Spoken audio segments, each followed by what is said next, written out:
Hello everyone, good evening. It's 8 o'clock. You're watching the Urban Debate. I'm Shreya Dhoundial. Ladies and gentlemen, exactly 12 hours ago, over 40 schools in India's national capital were paralyzed with panic and fear. It was a bomb scare that turned out to be a hoax. From debilitating our airlines to shutting down schools, why have hoax calls become a pandemic in India? And is it time to treat it as an act of terror rather than just a prank? That, ladies and gentlemen, is at the top of it. Then at 8:30 p.m., Kabhi Adani, Kabhi Soros. Every day has become no work day for our parliament and parliamentarians. Today was a washout as well that ended with the opposition mulling a no-confidence motion against Rajya Sabha chairperson Jagdeep Dhankar for being partial. Can both sides drop the drama and get down to doing some real work? That's the question we are asking at 8:30 p.m. But before we do that, a quick check of the big headlines this hour. The winter session enters its third week, but there's no end to the deadlock in sight. The Rajya Sabha is adjourned over alleged Sonia Soros links that the BJP is making. The Lok Sabha is adjourned amid sloganing against Modi and Adani ties. The opposition now mulling a no-confidence motion against Rajya Sabha chairperson Jagdeep Dhankar for being partisan towards the BJP. Panic strikes at least 40 top schools in Delhi after they received bomb threats via an email forcing them to send students back home. Meanwhile, politics rages over the bomb hoaxes, the Aam Aadmi Party accusing the BJP-led centre of failing to ensure law and order in India's capital. The NCR, a step closer to getting its second airport. Noida's Jewar Airport successfully conducts its test landing of an Indigo flight. Commercial flight operations at the airport are expected to begin from April next year. The government appoints Revenue Secretary Sanjay Malhotra as the new RBI governor. Mr. Malhotra will be succeeding Shaktikanta Das, who's the second longest serving RBI governor. India's Foreign Secretary Vikram Misri meets Bangladesh's interim Prime Minister Mohammad Yunus and raises the targeting of Hindus in the country in his interaction. After fleeing Syria, Bashar al-Assad gets asylum in Moscow. India's Ministry of External Affairs calls for a peaceful power transfer in Syria, says the Indian embassy will stay in touch with the Indian community there.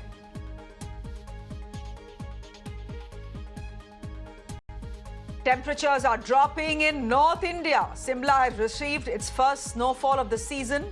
Lahore, Smiti, Chamoli now all covered in snow. A cold wave in the national capital is expected to begin from tomorrow and last all the way up till the 14th, with temperatures expected to drop to 6 degrees in the national capital. And India has something to cheer for at the Golden Globes. Payal Kapadia's All We Imagine Is Light has bagged 2 nominations, one in the Best Motion Picture in the non-English category and the other in the Best Direction Motion category.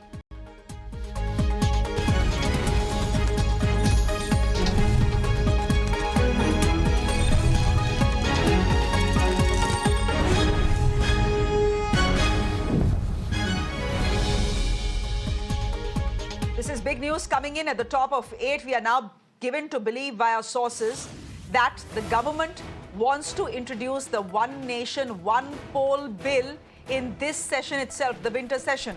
The government believes that this bill can be sent to the Joint Committee of Parliament, that's the JPC, for a detailed discussion, but it will be prudent to introduce what they call electoral reforms in this session itself. How will they do it, given the fact that Parliament is not even functioning? Amit Kumar, my colleague, is joining us on the broadcast. Amit, ये बताइए कि क्या सरकार किसी तरह के timeline को देख रही है कि इंट्रोड्यूस अभी कर दें विंटर सेशन में, जेपीसी को भेजें, लेकिन कब तक इम्प्लीमेंट करने की बात कर रही है? अगले इलेक्शन तक क्या हो पाएगा? देखिए, सरकार इस बारे में बहुत ज्यादा जल्दबाजी के मूड में नहीं है, क्योंकि प्रधानमंत्री मोदी का ने इस बात को सबसे पहले शुरू किया था कि इस देश में चुनाव को लेकर जो खर्च होते हैं और चुनाव की वजह से सरकारें काम नहीं कर पाती, तो एक देश में चुनाव होना चाहिए। रामनाथ कोविंद की रिपोर्ट को कैबिनेट ने एक्सेप्ट कर लिया है।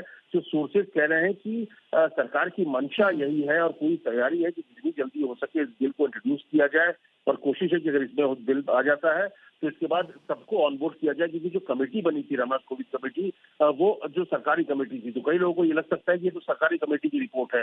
तो ऐसे में जो संसद की जो कमेटी बनेगी जिसमें तमाम पॉलिटिकल पार्टीज होंगे, इसके अलावा जो स्टेक होल्डर्स हैं इसमें, चाहे स्टेट की जो स्पीकर्स हैं, उन तमाम ऐसे लोगों को बुलाया जा सकता है, उनसे बात की जा सकती है, और इस तरह की एक प्रोसेस होगा, लंबा प्रोसेस होगा। सरकार चाहती है कि ये ऐसा मामला है इलेक्टोरल चेंजेस का जिसमें सभी को ऑनबोर्ड किया जाए, ताकि किसी भी तरह के किसी की भी आशंकाएं उसको दूर किया जाए। तो सरकार मूड में है, पूरी तैयारी है कि जल्द से जल्द इसे पेश करने की, ताकि कमेटी के पास भेजकर लार्जर प्रोस्पेक्ट में लार्जर कह सकते डिस्कशन किया जाए, लोगों को ऑनबोर्ड करने की तैयारी है। सरकार इस तरफ काम कर रही है। तो अमित कुमार, सबसे पहले तो एक टाइमलाइन वाला सवाल रहता है कि कब तक सरकार, चलिए अभी इस सेशन में इंट्रोड्यूस कर देगी, जेपीसी देखेगी इस बिल को, लेकिन उसके बाद कब तक सरकार चाहती है कि ये इंट्रोड्यूस हो जाए? और दूसरा सवाल तो बड़ा ऑब्वियस सा है, जो भी पार्लियामेंट्री प्रोसीडिंग्स देख रहा है हमारे देश में एक ही सवाल पूछ रहा है, ये इंट्रोड्यूस करेंगे कैसे जब ये पार्लियामेंट में काम ही नहीं होने देते? पार्लियामेंट में तो पिछले 3 हफ्ते से एडजर्नमेंट पे एडजर्नमेंट ही चल रहा है।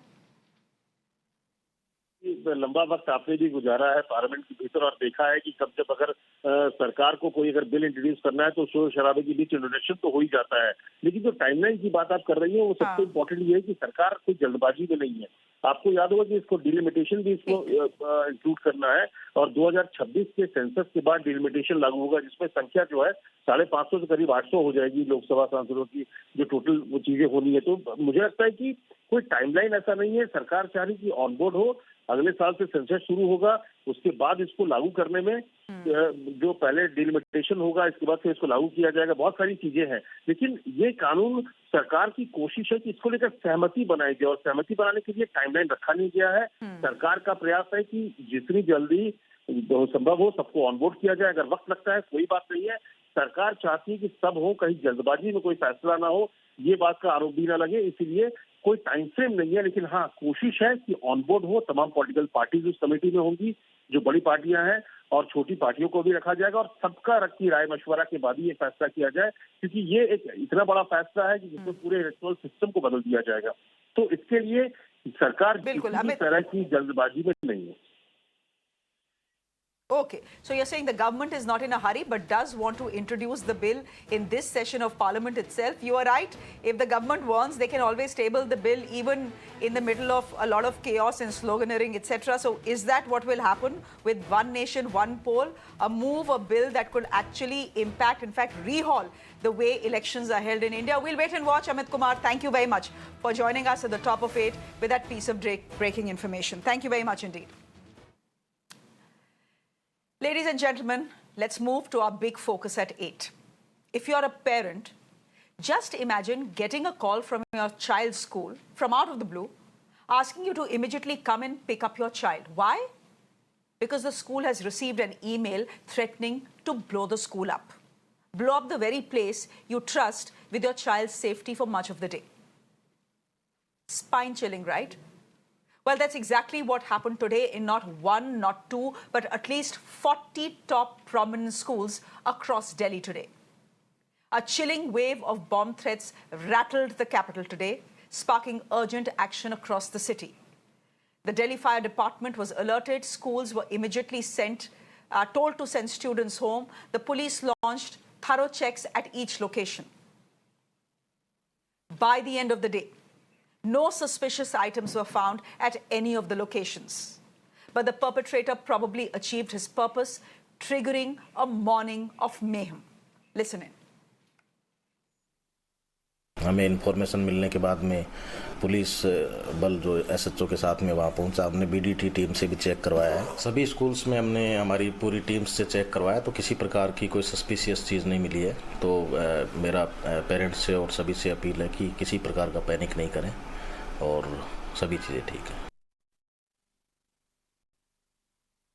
टेंशन तो हो जाती है, थोड़ा सा ये है कि मुझे ऐसा लगता है कुछ फेक न्यूज़ भी होती हैं ये, कि बच्चों को, पेरेंट्स को पैनिक करने के लिए, और डोंट नो आगे क्या होना है। ये है, टेंशन हो गई थी सुबह-सुबह भागे लेने के लिए। Now, the incident follows a similar scare over a month ago when multiple CRPF schools, including 2 in Delhi and 1 in Hyderabad, were targeted with hoax bomb threats. But more intriguingly, the group behind today's terror email seems to also have been behind a similar bomb scare that was sent out to 41 airports across the country in June this year. Not airlines, airports. The airlines was a different story. Nevertheless, in election season, the security of your children too has become a political fodder. With Delhi Chief Minister Atishi and the Aam Aadmi Party Chief Arvind Kejriwal slamming the deteriorating law and order situation, accusing Home Minister Amit Shah of failing to protect the people of Delhi. पिछले साल भर के अंदर स्कूलों में, अस्पतालों में, colleges में, एयरपोर्ट पे हर जगह बम फोड़ने की धमकियां आ रही हैं।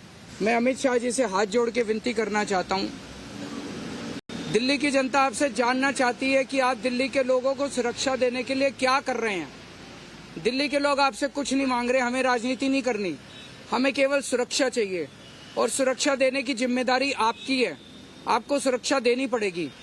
आज मैं मांग करता हूं कि अमित शाह जी दिल्ली आएं, दिल्ली वालों के बीच में बैठें और दिल्ली वालों को ये भरोसा दें कि वो दिल्ली के लोगों को कैसे सुरक्षित कर रहे हैं। Ladies and gentlemen, let's forget the politics for a moment and ask two questions that all right-minded citizens should be asking right now. Number one, why are we unable to track groups of people sending these hoax calls? It could be a group, it could be an individual, we don't know. Why can't we track them? And second, is there any reason why those who threaten the safety of our airlines, the safety of our children, not be treated as terrorists and simply be let off as pranksters? Those are the two big questions I'm asking my guests this evening who are joining me on the broadcast. Advocate Anmol Panwar is spokesperson of the Aam Aadmi Party. Ritesh Bhatia is a cybercrime investigator joining us on the broadcast. Sahil Luthra is a parent joining us on the broadcast. And Abhishek Sudhir is a political analyst. Will be speaking on behalf of the BJP, joining us on the broadcast as well. Ritesh Bhatia, before I go to the politics and the political spokespersons, I want to ask you a simple question. I'm fairly certain a lot of parents across this country are asking, a lot of flyers across this country are asking, what has spurred this pandemic of hoax calls in India? I mean, last month airlines got what, some 400, 500 hoax calls, then 41 airports got these hoax calls, today 40 schools have got these hoax calls. Why is it happening, and why is it becoming so difficult for us to track people who are behind it? Shreya, firstly, many thanks for inviting me to the show. So Shreya, if you see, what we are calling it as a prank, I don't think so it's any more a prank. It looks like an organized kind of a thing.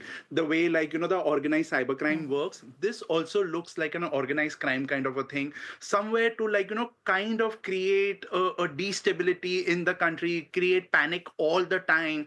So earlier we had a lot of misinformation happening on the social media. Now instead of that, now the strategy is now something like this.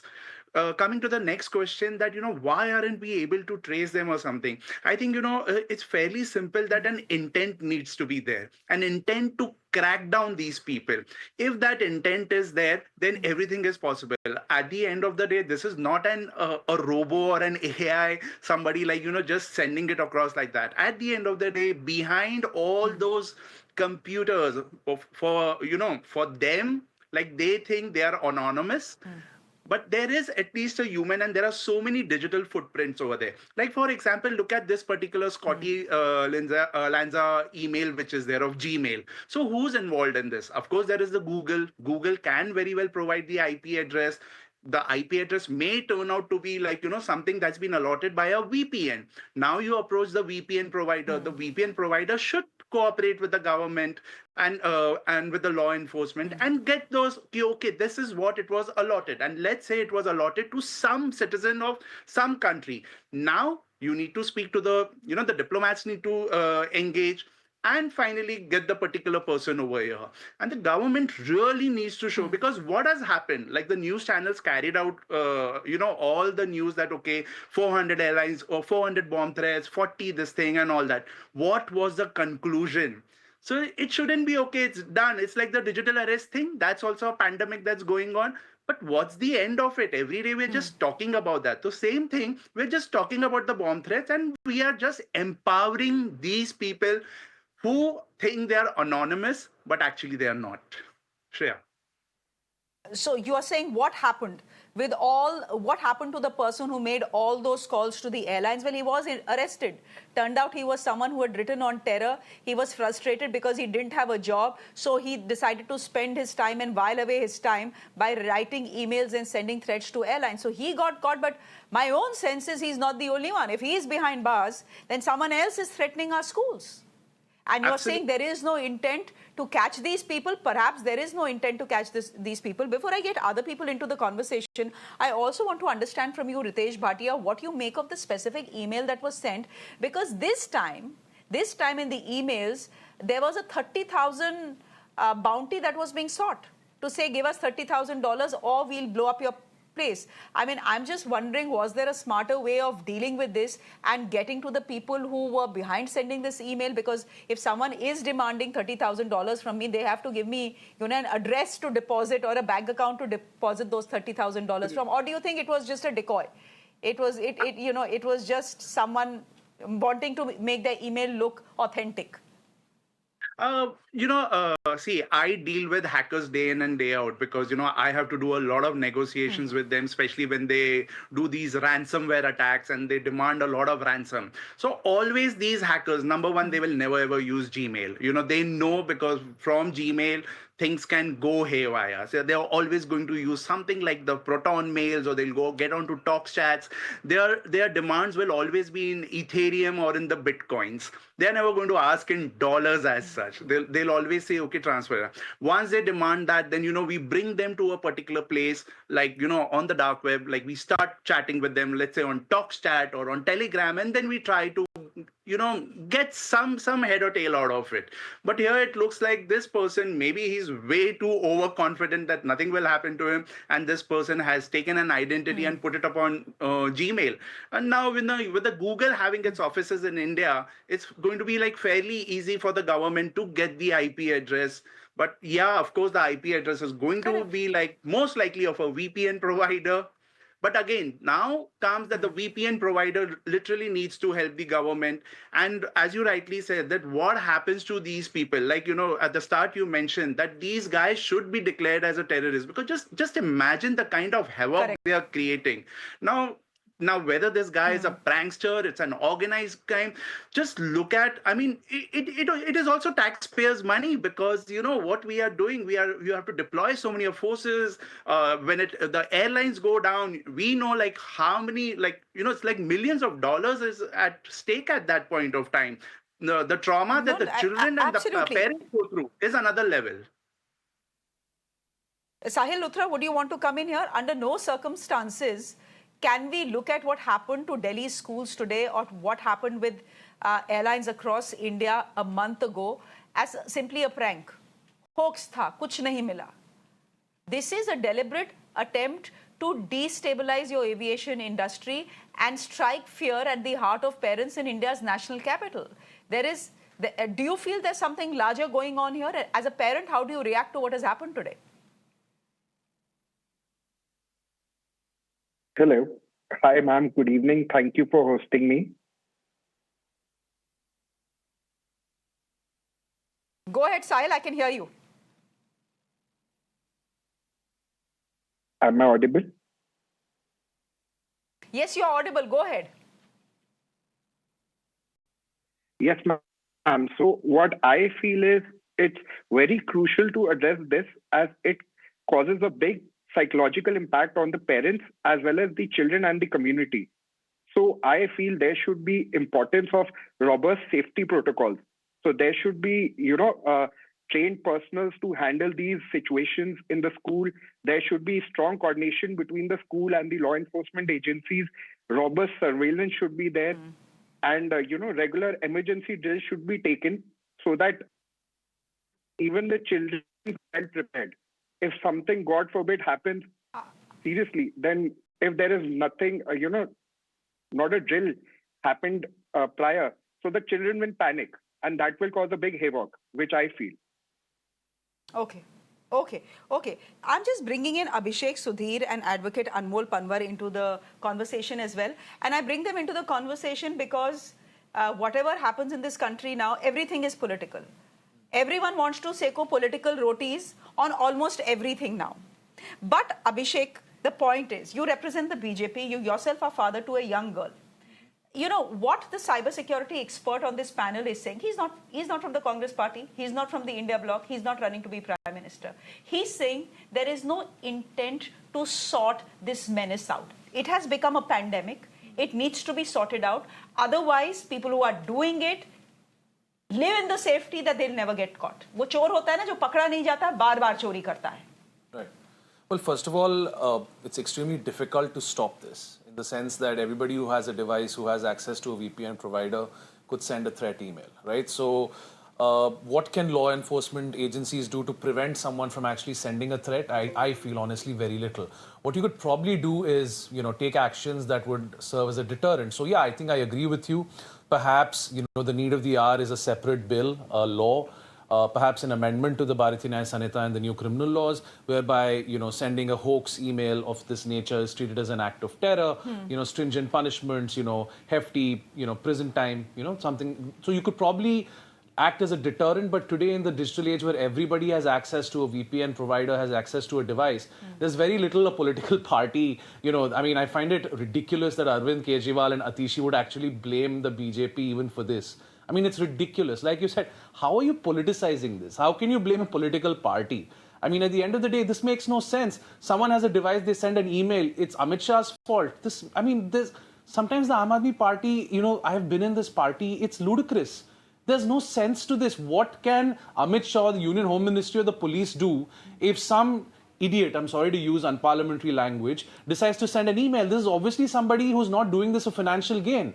There's actually no bomb, there's no bombs, not a single bomb has actually been found on a plane or in a school. So this is just for cheap thrill, some child, some kid is doing it. Yes, you have caught somebody, make an example out of them, have strict punishment, but to politicize this? This makes no sense. I'm happy to have a debate on the law and order situation in Delhi. If the Aam Aadmi Party spokesperson wants to have that debate, you can ask him. If he believes this is a law and order issue, I can then rebut what he has to say. But how can you politicize this? This makes no sense, Shreya. Advocate Panwar, why has the Chief Minister of Delhi, this is something that the BJP is asking, why has the Chief Minister of Delhi and Arvind Kejriwal stepped out to blame the central government and Amit Shah for the hoax calls and the bomb threats that 40 schools in Delhi are getting?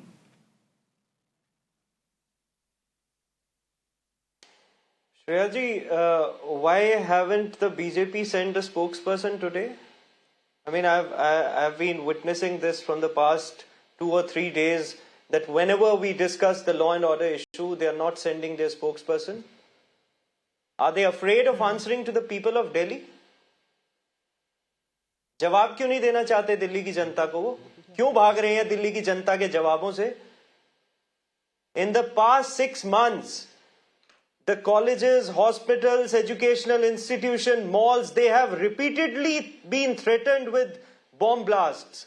I have timeline of incidents. In May, 200 schools, 8 hospitals, multiple Delhi University colleges received bomb threats. In August, 3 malls, 1 hospital, nearly 100 hospitals, they received bomb threats. In October, an explosion occurred near a CRPF school in Rohini. On October 22, 8 airplanes connected to Delhi airport received bomb threats. In November, Venkateshwar Global School received bomb threats. A low-intensity bomb blast happened near PVR.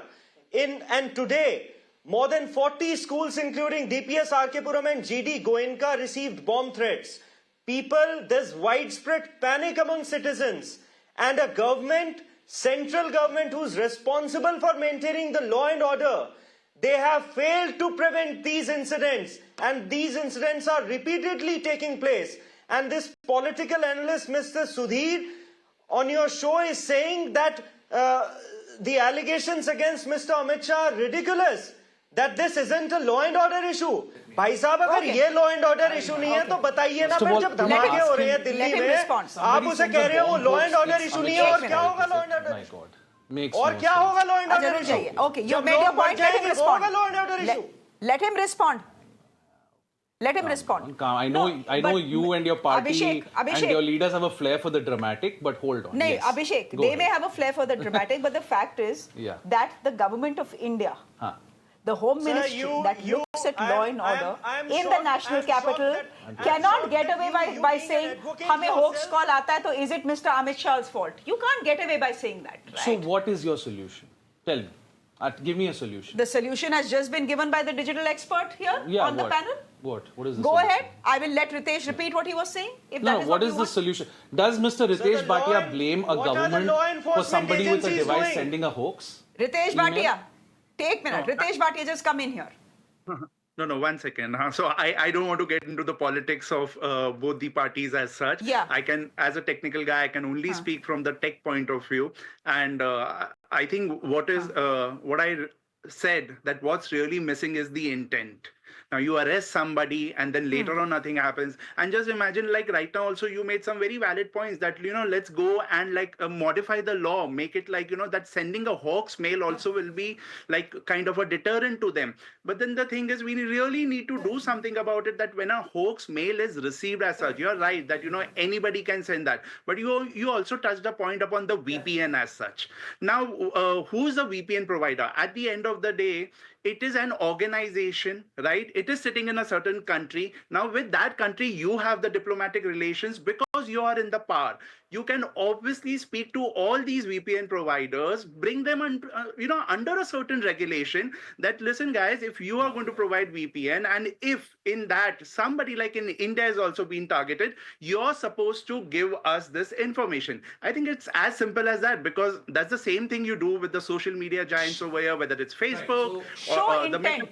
companies. He's show intent. He's totally 100% just agreed. He's 100% he's agreed with me. No, you He's said what agreed can with the me. government do? Exactly. He's told you I exactly myself what just the government can told do. you, Shreya, what did I just say? He just repeated what I said. You can, once you arrest somebody, once you find the perpetrator or the culprit, you can take measures that can act as a deterrent. Prevention is very difficult. Prevention can only be ensured through deterrence. To make an example out of people who've been caught. Now, the same Indie Alliance and the Indie Bloc will cry itself hoarse about digital privacy, freedom of, we have the right to privacy. Oh, we won't register our Aadhars. On the other end, you want the government to go after everybody who uses a device. So you can't have your cake and eat it too. Either give the government complete powers, waive your privacy rights. My point is, I'll just make a point. My point is, when was the CRPF school, when did the bomb go off outside the CRPF school? A month ago. Right. Do we know who was behind it? No. Look, after that, there have been more threats, more bomb threats, more hoax calls. Shreya, what has happened? Kuch pata hi nahi chalta hum logon ko.